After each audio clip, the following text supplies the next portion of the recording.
En préambule à notre exercice de ce matin, celui que nous avons fait avant midi, les points qui me remontent sont souvent basés sur que faut-il préparer dans son esprit, dans sa question, avant de faire un exercice de développement de l'intuition. Alors ça, c'est un point qui me paraît absolument essentiel et fondamental de comprendre ce que l'on doit faire. Car quand on parle de préparation mentale avant un exercice, il faudrait plutôt dire avant, mais aussi pendant, parce que la phase dite de concentration mentale doit à la fois se produire dans une démarche claire avant l'exercice. En d'autres termes, ne commencez pas un exercice de recherche intuitive ou de développement de votre capacité extrasensorielle sans véritablement savoir ce que vous avez comme cible. Et c'est d'ailleurs un des points qui peut alimenter des sources d'échecs dans ce genre d'exercice. Si ça n'est pas clair dans votre esprit au départ, si vous ne savez pas pourquoi vous entreprenez une démarche d'un travail, d'une séance d'hypnose ou d'auto-hypnose avec les techniques de développement de l'intuition, et que vous le faites un petit peu de manière aléatoire pour le coup, eh bien vous n'obtiendrez pas vraiment de résultats probants, parce que la stimulation de vos capacités intuitives et extrasensorielles, nous le savons aujourd'hui, est étroitement liée au degré d'orientation, de concentration et de focalisation de la pensée sur un point.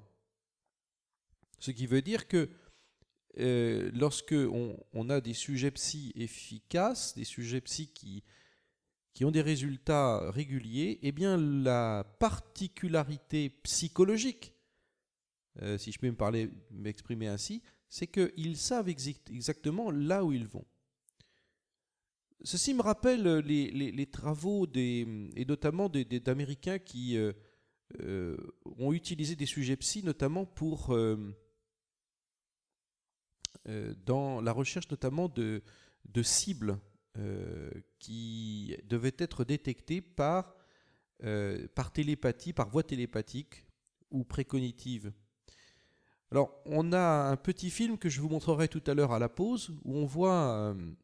alors, c'est un film qui a été réalisé par le groupe France 5, donc c'est très très sérieux. Et ils ont interrogé des sujets psy, qui ont travaillé notamment pour les services secrets américains.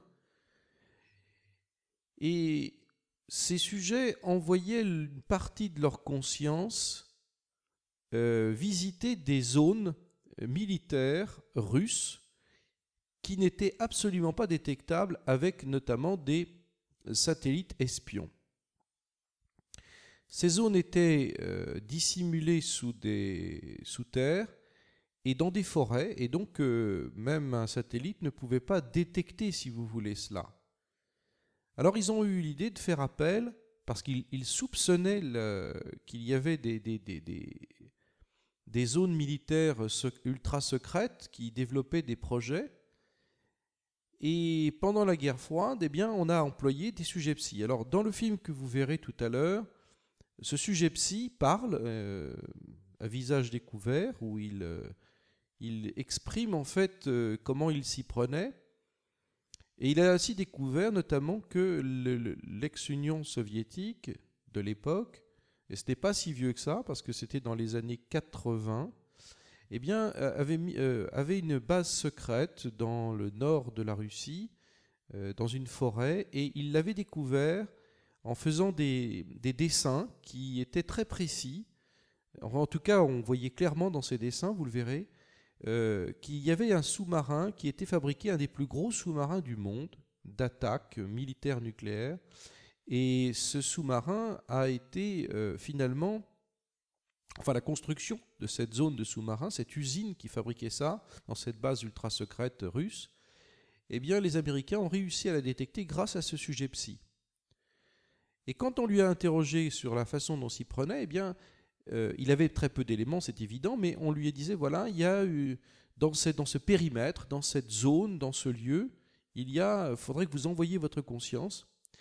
Et lui insiste sur la notion de cible, c'est-à-dire qu'il dit que si nous n'avons pas de cible, si nous ne savons pas où elle est, la conscience, elle, n'a pas l'information nécessaire. Donc il y a bien une sorte d'étroite relation entre votre concentration sur le sujet cible que vous voulez rechercher, découvrir, et puis bien évidemment la concentration sur la pensée.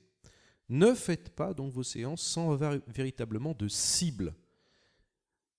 Alors le mot cible, c'est lui qui l'emploie et je pense qu'il est utile de le rappeler. Alors, si ça peut vous aider, il est peut-être utile, enfin en tout cas, parmi des personnes que je connais qui obtiennent des résultats assez probants, ils se sont aperçus en fait que écrire la question au départ, avant de commencer une séance, eh bien, permet pour eux de transcrire à la fois mentalement, par écrit, et comme une sorte ça grave dans l'esprit quelque chose. Et c'est sans doute meilleur au niveau de la concentration de la pensée après. Le deuxième avantage de l'écrire, c'est que ça permet à la question en tout cas d'être concise. L'imprécision, une question trop vague, va avoir des résultats trop vagues. Si vous voyez ce que je veux dire. Là encore, on est sur une dimension de cible. Alors quelquefois, bien sûr, on n'a pas... Alors, il ne s'agit pas d'enfermer sa question sur un domaine très précis, qu'est-ce qui va se passer demain, telle heure, etc. Parce que là, pour le coup, on ne laisse pas la liberté de sa conscience et de ses capacités intuitives d'élargir son horizon. C'est là que c'est peut-être la difficulté. Donc, à la fois préciser, mais en même temps tout en laissant une possibilité d'un champ d'action assez large quand même au niveau des réponses. Parce que vous ne devez pas préjuger des réponses. Et c'est souvent la difficulté. Je discutais l'autre jour avec un radiesthésiste, un monsieur qui développe son intuition avec un instrument comme un pendule. Et ce monsieur disait, mais la difficulté, c'est quelquefois on a des préjugés. Et on peut avoir influencé finalement la réponse. De la même manière, quand notre intuition est tellement fragile qu'elle peut effectivement être influencée par nos préjugés. Alors avec le temps, on finit par ne plus, en tout cas, orienter son esprit sur des préjugés et qu'on laisse la liberté la plus large possible à notre conscience de pouvoir faire des recherches dans nos régions subconscientes et au-delà, bien sûr. Alors j'en reviens donc à écrire sa question. Alors je vous demanderai pour le prochain exercice donc de rédiger votre question sur un petit papier. Essayez donc de la faire concise et en même temps quelle est la possibilité d'ouvrir un champ de réponse assez large. Et puis vous allez vous concentrer dessus. Alors cette concentration, comment on va y parvenir ? C'est bien le drame d'ailleurs dans notre monde actuel, c'est que on constate que la concentration mentale est en train, en tout cas le degré de concentration mentale est en train de baisser de manière drastique. On le voit chez les jeunes et on le voit de plus en plus, mais aussi chez les adultes.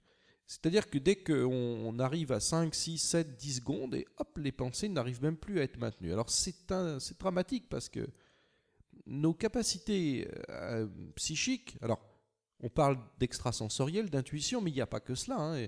Ça peut aussi être dans le domaine de la mémoire, c'est un sujet qui m'intéresse particulièrement. On se retrouve face à un problème. On dit tout le temps, la concentration, c'est le burin de la mémoire. C'est une image. Bon, un burin, on voit qu'on burine, on entre dans quelque chose de solide, dans une pierre par exemple.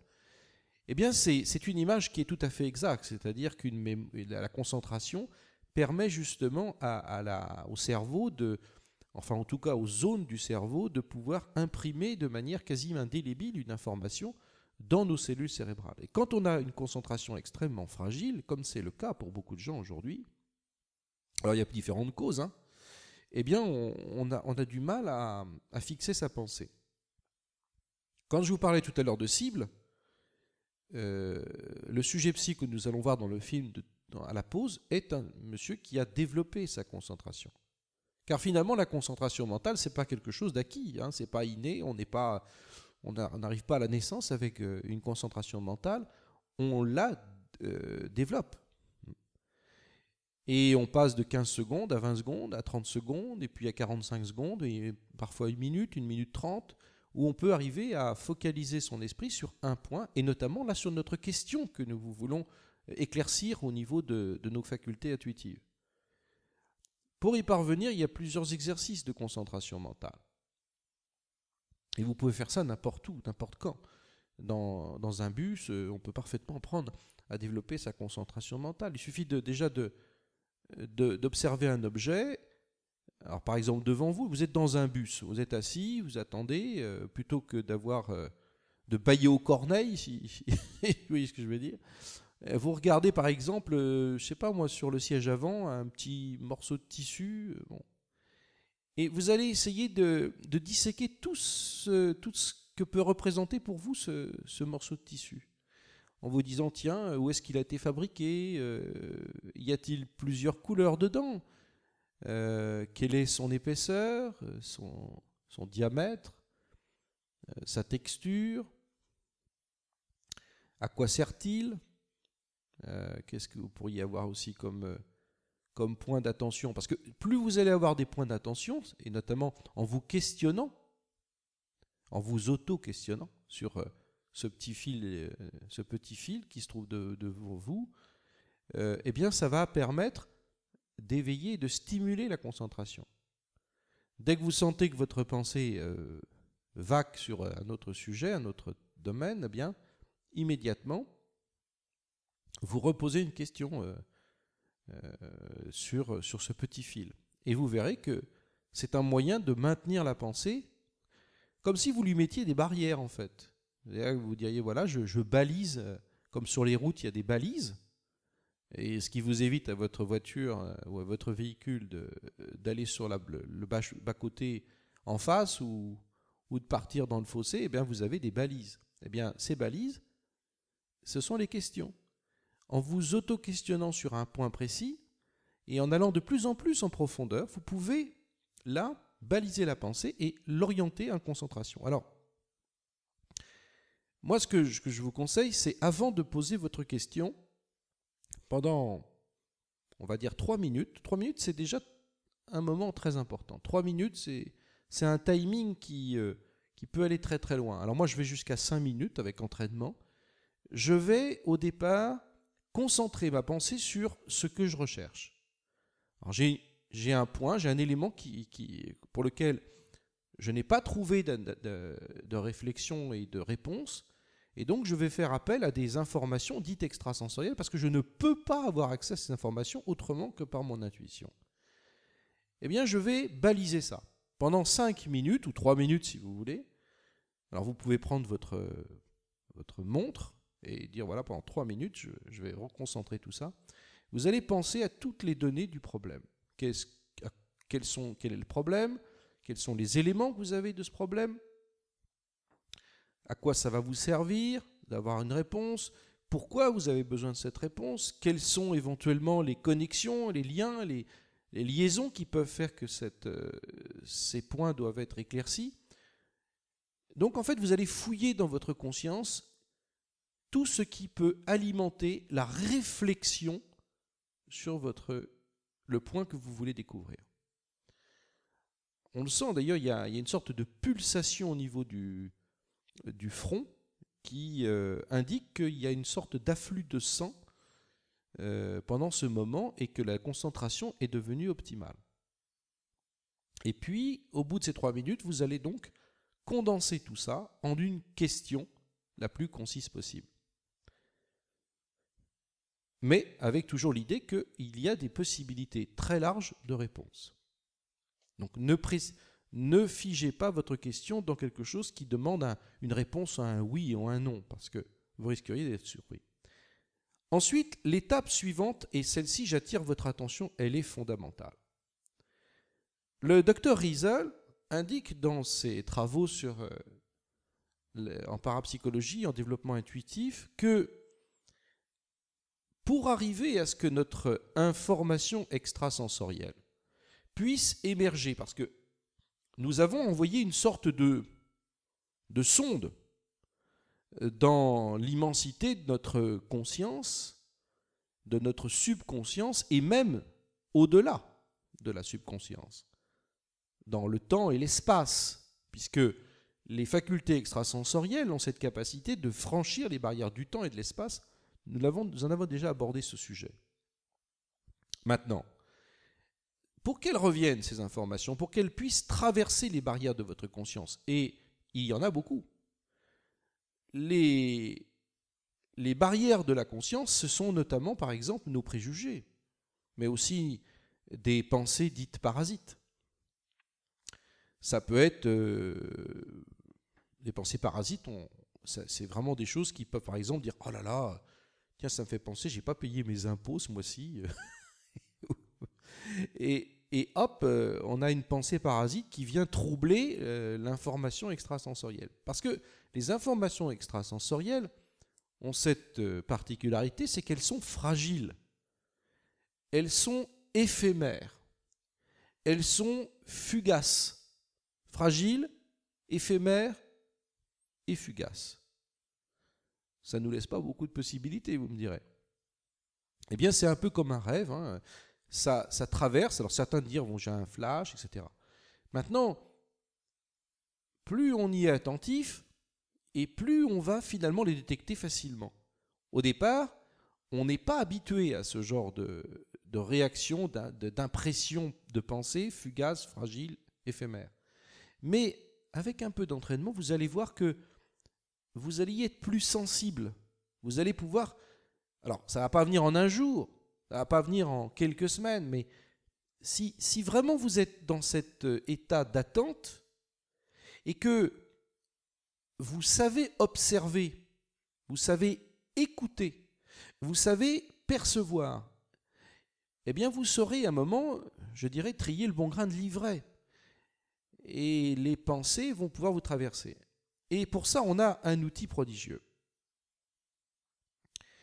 Comme vous l'avez constaté dans les exercices que nous avons faits, et les prochains que nous allons voir pendant ces 2 jours, c'est qu'il y a une phase de vide mental. On dit attendez patiemment, attendez, faites le vide de la pensée, le vide de l'esprit.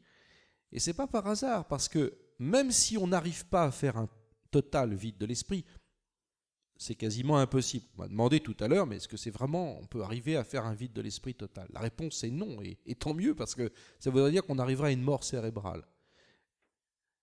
Bon alors, sans en arriver à la mort cérébrale, c'est par contre très plaisant et très agréable, et je dirais très reposant, d'avoir des séquences de quelques secondes parfois, hein. Ça peut être 10 secondes, 15 secondes, ça dépend des gens.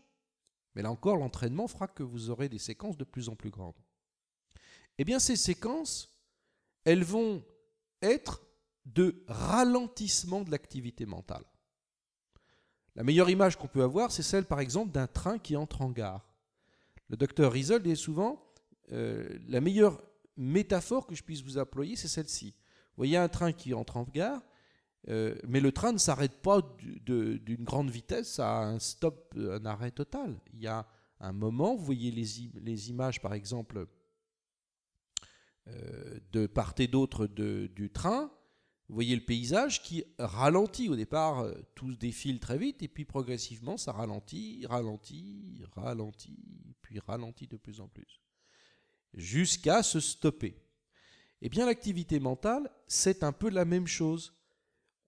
On va essayer progressivement d'aller vers une étape où votre activité mentale va se ralentir. Et c'est ce qui va se produire. Et même si vous ne parvenez pas à un vide mental total, ne serait-ce que pendant 30 secondes, ça n'est pas vraiment très grave. C'est peut-être un objectif à atteindre, et il n'y a aucune raison que vous n'y parviennent pas si vous vous entraînez avec ferveur et un peu de persévérance. Mais déjà, si vous arrivez à avoir des séquences de 15-20 secondes sans pensée, ou avec très peu de pensée, ou avec un ralentissement d'activité mentale, on va dire, où très peu de pensées parasites traversent votre conscience, eh bien, les intuitions extrasensorielles, vous allez pouvoir les détecter bien mieux.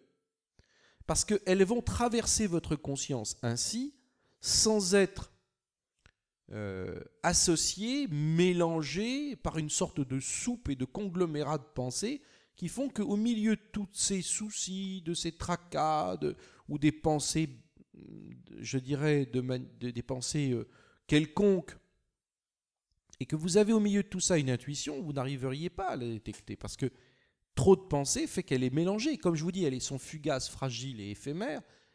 Celles-ci, vous n'arriveriez pas à les trier dans tout ça. Mais en ralentissant l'activité mentale, au contraire, c'est ce qui va se produire. C'est que ces pensées fugaces, fragiles et éphémères, eh bien, lorsqu'elles vont arriver dans un océan de conscience, où vos pensées sont ralenties, voire même, idéalement, stoppées pendant quelques instants, eh bien, dans ces intuitions-là, vous allez pouvoir avoir un signal de détection beaucoup plus fort. Et il sera d'autant plus fort que vous aurez fait auparavant et au préalable ce travail préparatoire de concentration de la pensée sur la question que vous voulez faire, le point que vous voulez obtenir, ou le lieu que vous voulez atteindre par voie extrasensorielle. Vous voyez ce que je veux dire? Donc ça, ce sont des étapes essentielles. Donc je résume. Avant de passer à l'exercice, 1, il est conseillé donc d'avoir une cible claire, savoir ce que l'on veut. Alors si c'est pour aller dans un endroit, une projection mentale, savoir où on veut aller. Je veux aller dans la pièce d'à côté, très bien. Je veux aller voir ce qui se passe dans tel ou tel endroit, très bien. Il faut donc avoir une cible. 2, si vous pouvez écrire et en résumer cela en une phrase, ça serait bien mieux. Avant de faire votre séance, passez 3 minutes à alimenter votre conscience en vous interrogeant sur le point, sur les éléments du problème. Ceci va vous aider à développer votre concentration mentale et, là encore, mobiliser une partie de votre focalisation de pensée sur le point, de façon à ne pas partir dans tous les sens. Ensuite, on entre dans l'état particulier de la conscience, qui est un état, on va dire, auto-hypnotique. Et on va se poser la question, de nouveau, dans cet état, en se remémorant la question que l'on veut voir résoudre ou la cible que l'on veut atteindre. En essayant, bien évidemment, de ne penser qu'à cela pendant ce moment. Et puis après, on va avoir cette phase essentielle de relâchement d'activité mentale, de recherche du vide mental ou de ralentissement d'activité mentale, afin de, lorsque les impressions extrasensorielles, que ce soit des flashs, que ce soit des sons, que ce soit des voix, que ce soit des intuitions, des perceptions, des sentiments d'évidence, peu importe, soient reconnus comme un signal beaucoup plus fort dans un océan de conscience qui est relativement épuré. Je vais vous demander de vous préparer, donc vous prenez votre petit papier, comme je vous l'ai dit, vous allez rassembler les données de votre question, d'abord du problème, en réfléchissant pendant 3 minutes chrono sur le problème. Je vais demander donc de faire silence autour de vous, de ne pas entendre des discussions de façon à ne pas gêner la concentration. Et quand vous avez fait vos 3 minutes, vous allez écrire avec le plus possible enfin en tout cas la question devra être la plus simple possible, et de l'écrire, de vous concentrer dessus, et après on passe à l'exercice mental. À tout de suite et au travail.